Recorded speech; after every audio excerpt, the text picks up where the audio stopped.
கொலை மிரட்டல் பத்தி சொல்லி விடுங்க தலைவர். இவ்வளவு பேர் வந்திருக்காங்க, சொல்லுங்க. கார் ஓட்டுனவர் கார் சேதம் அடைஞ்சிருக்கு. அது சொன்னதுக்கு தான் அவங்க இதா பேசுறாங்க. அதுக்குள்ள அரைஞ்சிருக்குமான்னு சொல்லியா நீ? கார் ஓட்டுனர் மதுரையிலிருந்து நாங்க சென்னைக்கு மாநாடுக்கு கிளம்பி வந்துட்டு இருந்தோம். வர வழியில பாத்தீங்கன்னா அந்த உளுந்தூர்பேட்டையோட டோல்கேட்டை தாண்டி தான் நாங்க வர்றோம்.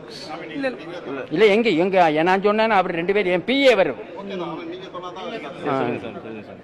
மதுரையிலிருந்து காலையில 5:30 மணிக்கு பூஜை முடிச்சுட்டு 6 மணிக்கு கிளம்பி வந்துகிட்டு இருந்தோம்.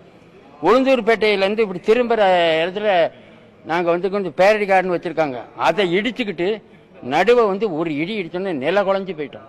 நான் அப்படி மயக்கமா இருந்துச்சு. அப்புறம் இவர் தான் இது பார்க்கறதுக்குள்ள தொப்பி தாடி அவ்வளோதான்.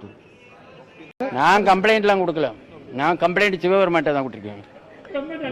ஏன்னா சிறுபான்மையினுக்கு தானே சலுகைகள், சலுகை பூரா அங்கே தானே செய்யறாங்க. நான் கொடுத்தா இடம் எடுக்காது.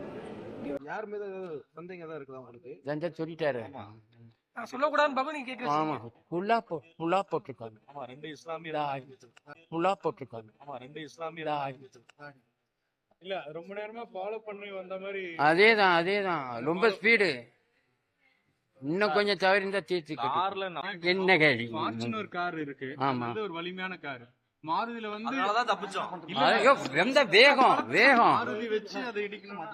அதுக்காக சொல்றேன். பலதரப்பட்ட விஷயத்தை பார்க்கணும். இல்ல சார், நான் சொல்றேன் பலதரப்பட்ட விஷயத்தை பார்க்கணும் சார். ஆக்சிடென்ட் ஆக்கி வண்டி நிப்பாட்டினதுக்கு அப்புறம் ஏதாவது பண்ணி என்ன பண்ணுவீங்க? என்ன பண்ணுவீங்க?